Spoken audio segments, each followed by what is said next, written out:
प्रधानमंत्री ने कहा है कि प्राकृतिक खेती को लेकर देश में बड़ा अभियान चल रहा है।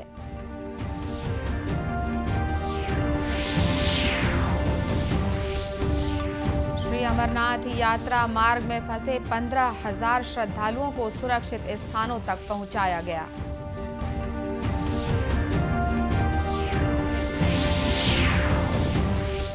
छत्तीसगढ़ में भी कोरोना संक्रमण की दर में लगातार वृद्धि। कल 3 मरीजों की हुई मौत।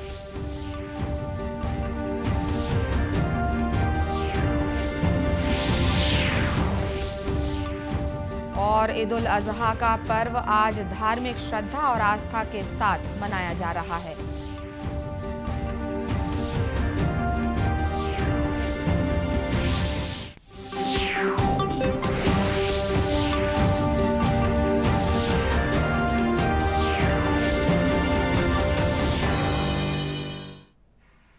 नमस्कार, आप देख रहे हैं दूरदर्शन समाचार। मैं हूं अनुराधा दुबे। अब समाचार विस्तार से। प्रधानमंत्री नरेंद्र मोदी ने कहा है कि भारत स्वभाव और संस्कृति से एक कृषि आधारित देश रहा है। उन्होंने आज गुजरात के सूरत में प्राकृतिक खेती सम्मेलन को वीडियो कॉन्फ्रेंसिंग के माध्यम से संबोधित करते हुए कहा कि हमारा जीवन, स्वास्थ्य और समाज कृषि प्रणाली का आधार है। श्री मोदी ने कहा कि जैसे जैसे किसान की उन्नति होती है, वैसे ही कृषि में प्रगति और समृद्धि आती जाती है, जिससे देश भी प्रगति करता है।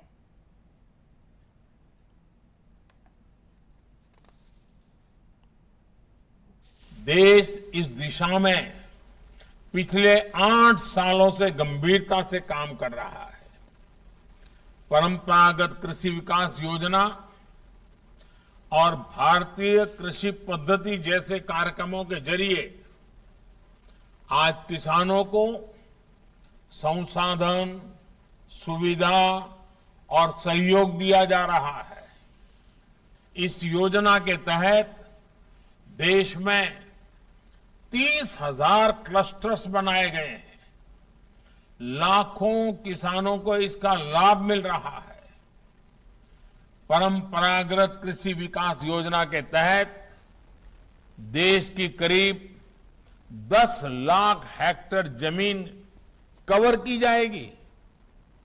हमने प्राकृतिक खेती के सांस्कृतिक, सामाजिक और इकोलॉजी से जुड़े प्रभावों को देखते हुए इसे नमामि गंगे परियोजना से भी जोड़ा है। प्राकृतिक खेती को प्रमोट करने के लिए आज देश में गंगा के किनारे अलग से अभियान चलाया जा रहा है, कॉरिडोर बनाया जा रहा है। प्राकृतिक खेती की उपज की बाजार में अलग से मांग होती है, उसकी कीमत भी ज्यादा मिलती है। इस समारोह में सूरत में प्राकृतिक खेती को अपनाने वाले हजारों किसानों और अन्य हितधारकों ने भाग लिया। जम्मू कश्मीर में श्री अमरनाथ गुफा के निकट बादल फटने की घटना में मारे गए श्रद्धालुओं की संख्या 16 हो गई है। कई श्रद्धालुओं के मलबे में दबे होने की आशंका है। राहत और बचाव कार्य तेजी से चलाए जा रहे हैं। सेना, बीएसएफ, सीआरपीएफ तथा राष्ट्रीय और राज्य आपदा मोचन बल की टीमों सहित कई एजेंसियां बचाव कार्यों में जुटी हुई हैं। एनडीआरएफ के महानिरीक्षक एनएस बुंदेला ने मीडिया से बातचीत में कहा कि 16 लोगों के शव बरामद कर लिए गए हैं, वहीं 5 लोगों को बचा लिया गया है। जिंदा बचाया गया है। अभी और भी लोगों के दबे होने की आशंका है, तो उसके लिए जो पैरामिलिट्री फोर्स है, सिक्योरिटी फोर्सेस है और एनडीआरएफ है, इनका वर्क डिस्ट्रीब्यूशन करके ये वहाँ पर अभी भी लोगों को ट्रेस करने में लगी हुई है। ये बचाव कार्य कल शाम से चल रहा है, रात में भी कंटिन्यू रहा है, दिन में भी हमारी टीमें काम कर रही है और एडिशनल फोर्सेस भी वहाँ पहुँचाई गई हैं और एक कंटिन्यू रात में भी ये टीमें हमारी काम करती रहेंगी। इस बीच भूस्खलन और चट्टानों के खिसकने के बाद श्री अमरनाथ यात्रा पहलगांव और बालटाल दोनों मार्गों से अस्थायी रूप से रोक दी गई है। यात्रा मार्ग में फंसे लगभग 15,000 श्रद्धालुओं को सुरक्षित स्थलों तक पहुंचाया गया है। जम्मू जिला प्रशासन ने यात्रियों से आज भगवती नगर आधार शिविर नहीं आने का आग्रह किया है और जम्मू में बनाए गए 30 केंद्रों में ठहरने को कहा है। देश में कोरोना संक्रमण के मामले फिर से बढ़ते नजर आ रहे हैं। देश में कोरोना संक्रमण के सक्रिय मरीजों की संख्या 1,28,000 को पार कर गई है। बीते 24 घंटों में कोरोना संक्रमण के 18,000 से अधिक नए मामले सामने आए हैं। वहीं शनिवार को 14,500 से अधिक मरीज स्वस्थ हुए हैं। इस बीच छत्तीसगढ़ में भी कोरोना संक्रमण की दर में लगातार वृद्धि दर्ज की जा रही है। प्रदेश भर में कल हुए 10,187 सैंपल्स की जांच में 258 व्यक्ति कोरोना संक्रमित पाए गए हैं। इन्हें मिलाकर प्रदेश में अब तक 11,56,000 से अधिक कोरोना संक्रमित मरीज मिल चुके हैं। इनमें से 11,40,000 से अधिक मरीज स्वस्थ हो चुके हैं। वर्तमान में 1,455 कोरोना संक्रमित मरीजों का प्रदेश के विभिन्न अस्पतालों या होम आइसोलेशन में इलाज चल रहा है। इस बीच कल प्रदेश में कोरोना संक्रमण से 3 मरीजों की मौत भी हुई है। इधर राज्य सरकार के प्रवक्ता और कैबिनेट मंत्री रविंद्र चौबे ने पत्रकारों से बातचीत करते हुए कहा कि कोरोना का संक्रमण फिर से बढ़ने लगा है, इसलिए सभी लोगों को कोरोना से बचाव के लिए जारी दिशा निर्देशों का कड़ाई से पालन करना होगा। उन्होंने कहा कि लोगों को बूस्टर डोज लगाने के लिए आगे आना चाहिए। और जहां तक कोरोना का फिर से संक्रमण बढ़ने की बात है, दुर्ग, रायपुर, बिलासपुर में तो दूर से दिखाई दे रहा है कि संक्रमण बढ़ेगा, लेकिन पैनिक होने की कोई ज़रूरत नहीं है। छत्तीसगढ़ में बहुतों ने वैक्सीनेशन करा लिया है, इसलिए इसमें डरने जैसी कोई बात नहीं है, लेकिन सावधानी आवश्यक है। मास्क का उपयोग अब शुरुआत कर देना चाहिए। वहीं छत्तीसगढ़ विधानसभा में नेता प्रतिपक्ष धर्मलाल कौशिक ने मीडिया से बातचीत में कहा है कि लोगों को मास्क का उपयोग करना चाहिए, साथ ही भीड़ भाड़ वाली जगहों में जाने से बचना चाहिए। प्रभाव अभी बढ़ते जा रहा है और पेशेंट लगातार मिल रहे हैं। मुझे ऐसा लगता है कि सावधानी बरतने की आवश्यकता है। जब एकदम उसका विस्फोट हो जाए उस समय कुछ नहीं कर पाएंगे, इसलिए पहले जो आवश्यक उसमें जो कार्रवाई करनी चाहिए और वो बंद करनी चाहिए ज़रूरी है। और नहीं तो 2 बार कोरोना का कहर हम लोगों ने समय में देखा है पिछले समय में। इससे सावधानी बरतते हुए कि ऐसी स्थिति न बने, उसके लिए सरकार को अभी से एहतियात बरतने की आवश्यकता है। श्री कौशिक ने कहा कि राज्य सरकार को भी इस दिशा में आवश्यक कदम उठाने की आवश्यकता है, ताकि चौथी लहर की आशंका को समय रहते रोका जा सके। बीजापुर जिले में बीती रात से हो रही भारी बारिश से नदी नाले उफान पर हैं। इस बीच खबर मिली है कि बीती रात भोपालपट्टनम अनुविभाग में पीडीएस चावल से भरा ट्रक मेट्टापल्ली से होकर गुजरने वाले बड़ा नाला में बह गया है। बताया जाता है कि बरसाती नाले को पार करते समय तकनीकी खराबी के कारण ट्रक का इंजन बंद हो गया, जिसके बाद ट्रक बरसाती नाले में बह गया। हालांकि इस घटना में ट्रक चालक को सुरक्षित बचा लिया गया है। इधर कांकेर जिले के अंतागढ़ में देर रात जमकर हुई बारिश से नदी नाले और तालाब उफान पर हैं। जोगीधारा नदी में पानी का स्तर बढ़ने से अंतागढ़ चारगांव मार्ग का संपर्क टूट गया है। वहीं कोदागांव पुल के ऊपर से पानी बह रहा है। लगातार बारिश से एक तरफ जहां जनजीवन अस्त व्यस्त है, वहीं अच्छी बारिश से किसानों में खुशी की लहर देखी जा रही है। ईद उल अजहा आज देश के विभिन्न हिस्सों में धार्मिक श्रद्धा, आस्था और पारंपरिक रूप से मनाया जा रहा है। आज सुबह ईदगाह और मस्जिदों में ईद की नमाज अदा की गई। छत्तीसगढ़ के भी विभिन्न भागों में बकरीद का पर्व मनाया जा रहा है। राजधानी रायपुर सहित प्रदेश के विभिन्न मस्जिदों में मुस्लिम समाज के लोगों ने विशेष नमाज अदा की। भिलाई के सेक्टर 6 स्थित ईदगाह में जामा मस्जिद के इमाम हाफिज मोहम्मद इकबाल अंजुम ने ईद उल जुहा की नमाज पढ़ाई। उन्होंने देश में शांति और भाईचारे के लिए दुआएं की। नमाज के बाद लोगों ने एक दूसरे से गले मिलकर ईद की बधाइयां दी। इस अवसर पर इमाम मोहम्मद इकबाल अंजुम ने बताया कि ईद उल अजहा का पर्व राह खुदा में त्याग के साथ ज़रूरतमंदों की मदद करने का पैगाम भी देता है। हम ईद उल अजहा की मुबारकबाद पेश करते हैं और चूँकि आज कुर्बानी का दिन है और कुर्बानी का जो मकसद है वो आपको कुर्बानी के लफ्ज़ से सुना रहा है, कुर्बान होना।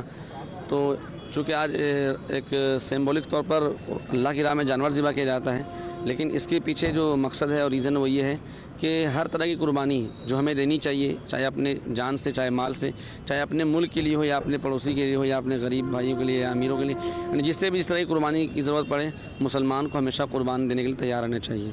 इसलिए कि यही इस्लाम का संदेश है, यही इस्लाम की तालीम है और यही इस्लाम और कुरान का पैगाम है कि हर हाल में जिस जगह भी हमें अपने जान माल की ज़रूरत पड़े, देश के लिए, मुल्क के लिए, लोगों के लिए हमें पेश करना चाहिए। उधर महासमुंद जिले में भी कुर्बानी और त्याग का पर्व ईद उल अजहा पारंपरिक तौर से मनाया जा रहा है। मुस्लिम समुदाय के लोग अलग अलग समय में अलग अलग मस्जिदों में जाकर नमाज अदा कर रहे हैं।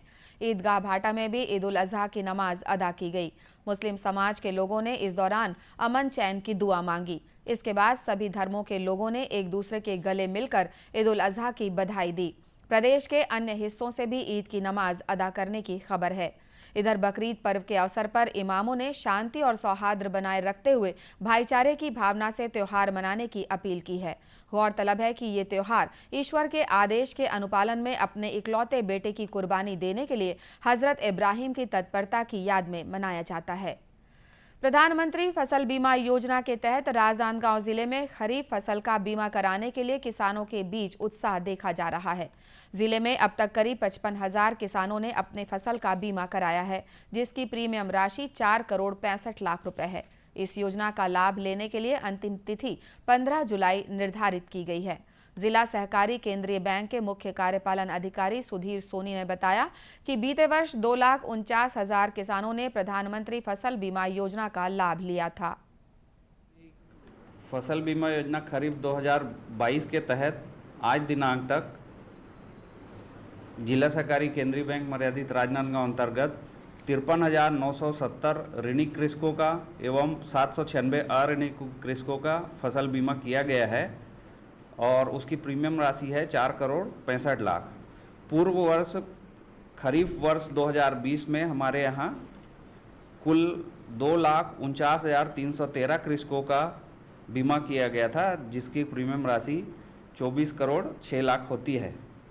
मैं आप सभी कृषक बंधुओं से जो अऋणी एवं ऋणी कृषक हैं उनसे अनुरोध करूंगा कि चूँकि शासन द्वारा 15 जुलाई तिथि निर्धारित है, अंतिम तिथि, अतः वो अपना फसल का बीमा जल्द से जल्द पूर्ण करवा लें।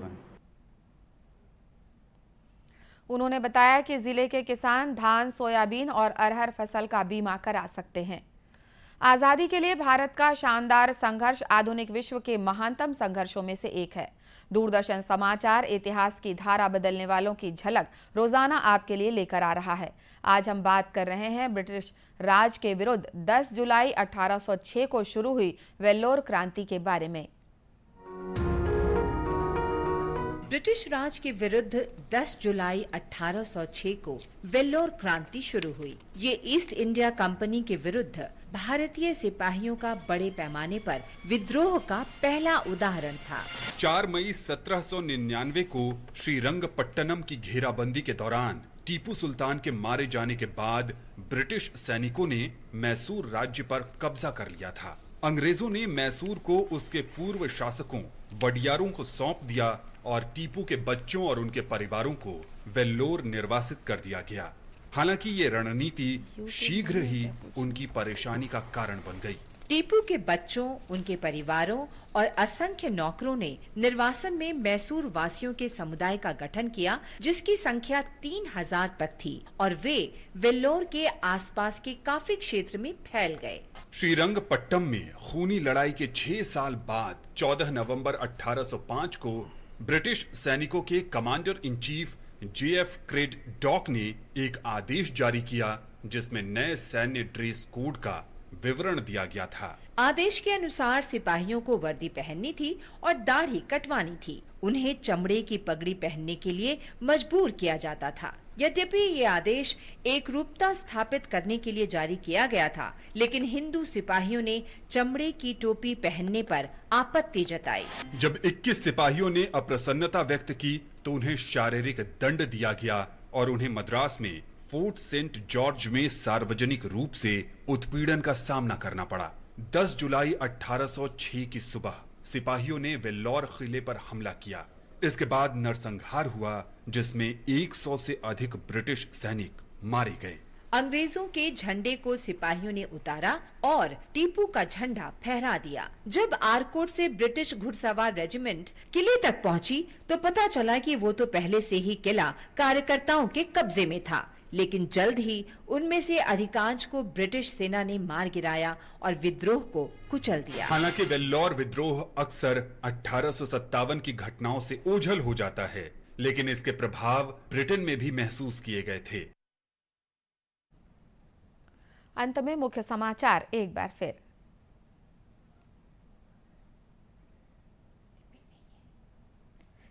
इसी के साथ यह समाचार बुलेटिन समाप्त हुआ। नमस्कार।